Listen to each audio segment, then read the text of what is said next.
The 9/11 trials for the 6 Guantanamo prisoners charged by the Pentagon last week with conspiracy to commit war crimes might have been rigged from the start to rule out the possibility of any acquittals. This, according to the latest statements to The Nation magazine from Colonel Morris Davis, the former chief prosecutor for Guantanamo's military commissions. Colonel Davis recounted a 2005 meeting with the Bush administration-appointed Pentagon General Counsel William Haynes, who now oversees the prosecutions and the defense for the tribunal process.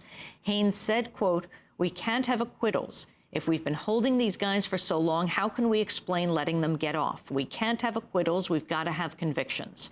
Colonel Davis resigned from the military commissions in October 2007, saying the system had become, quote, politicized and could no longer be effective.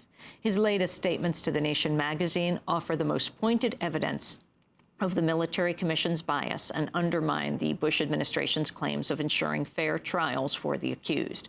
The article is up on The Nation magazine's website at thenation.com and is called Gitmo Trials Rigged. Documentary filmmaker and journalist Ross Tuttle broke the story, joining us now from Los Angeles, California for this Democracy Now! Exclusive. We're also joined here in our Firehouse studio by international law expert and Harper's Magazine legal affairs contributor Scott Horton. We welcome you both to Democracy Now! Ross Tuttle, let's begin with you. Start from the beginning. What exactly did you learn? I was researching a story actually on just a detainee who'd been in Guantanamo, or has been in Guantanamo for quite some time.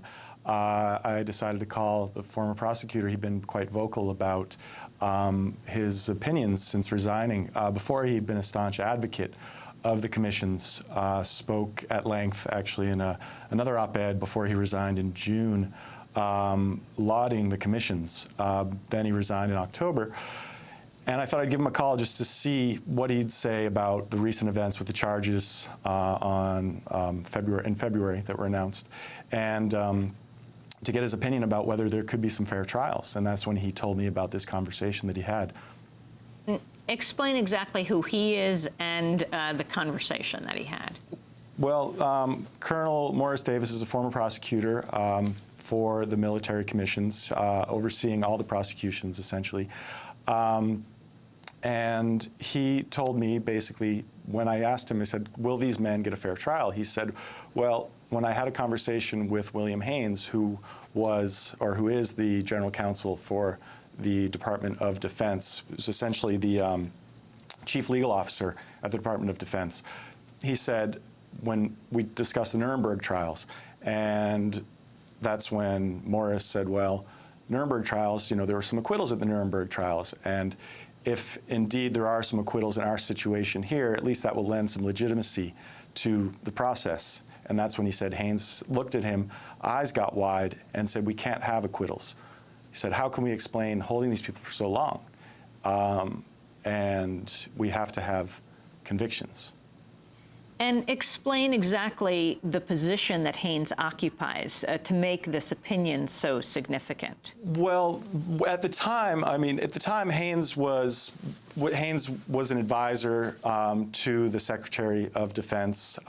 Haynes' formal role in regard to the commissions, I'm not exactly sure what it was, but what Davis told me is that he resigned the moment that, or a few hours after, Haynes was inserted above him in the chain of command for the commissions.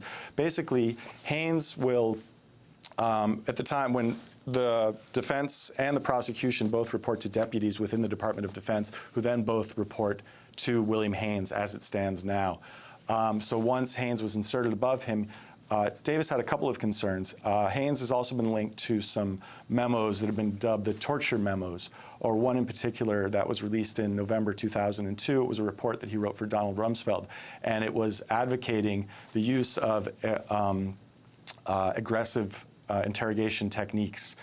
And so I think Davis said he was also concerned about that, about the fact that this individual who he didn't see eye to eye with as far as coerced testimony and evidence that was obtained through coercion, that was one problem for Davis, and the other was this bias. Scott Horton, talk about what Colonel Davis said and about Haynes' significance. Well, let me first say something about Colonel Davis. He is a very highly respected figure within the JAG Corps. I think a number of people saw him as someone who was likely to emerge, perhaps ultimately, as the Judge Advocate General of the Air Force, certainly one of the handful of candidates likely to move forward. And he's hardly some civil libertarian. In fact, his attitudes are extremely conservative. He's a prosecutor. The friction he had previously with the Pentagon was essentially over the fact that he was chomping at the bit, ready to go forward with these prosecutions. Now, I think the news that Ross has broken here is absolutely devastating to the Guantanamo Military Commission's process because they have been trotted out by General Hartman, if you looked at his interviews the last few days, as an effort to replicate Nuremberg and the Nuremberg proceedings. And remember, Justice Robert Jackson, who was responsible for organizing them, said very clearly, repeatedly, it's important not only that justice be done here, but that these proceedings appear to be just. In fact, the appearance of justice was more important even than the underlying result in the proceedings. In fact, there were some people in Nuremberg who were acquitted. 3 in the opening proceeding alone. There were quite a few people who were acquitted. And I think there was a broad perception around the world that those proceedings were fair, that the defendants had a full opportunity to defend themselves. And the U.S. accomplished its principal objective in those proceedings, which was demonstrating to the world, but particularly to the audience at home in Germany and then later with the Pacific tribunals in Japan, the evil that had been done by these people who were put on trial. So it was effective because it was just and fair. Now, this statement, exactly what Davis said, Haynes said. Davis said, at which point Haynes' eyes got wide, and he said, wait a minute, we can't have acquittals. If we've been holding these guys for so long, how can we explain letting them get off? We can't have acquittals. We've got to have convictions. A devastating statement. It destroys the reputation for fairness of these proceedings. You have to remember that Jim Haynes is not just anybody. As the General Counsel of the Department of Defense, he's the person who stands on near the apex of this process. He's not the prosecutor. No, he's not the prosecutor. The prosecutors report to him. The defense counsel report to him. The judges report to him. The convening authority reports to him. He stands over this entire process. And he already has an established track record of intervening in these cases for political purposes, for political manipulation. The Wall Street Journal broke that story third week of September when they showed how he had intervened to mastermind the plea bargain in the Hicks case, in which the prosecutors were excluded. Haynes was involved doing this, and he was involved doing it basically to make good on pledges that Vice President Cheney had made to the Australian Prime Minister to help out his friend in Australia in connection with an election. So that already set the tone here. David Hicks was an Australian prisoner at Guantanamo. Exactly right. Who was ultimately sent back to Australia. And is now free. He was sent back. He was given the minimum possible sentence that would allow his repatriation, his return to Australia. Ross Tuttle response to this explosive piece, Gitmo trials rigged, to what Colonel Davis is saying Haynes told him.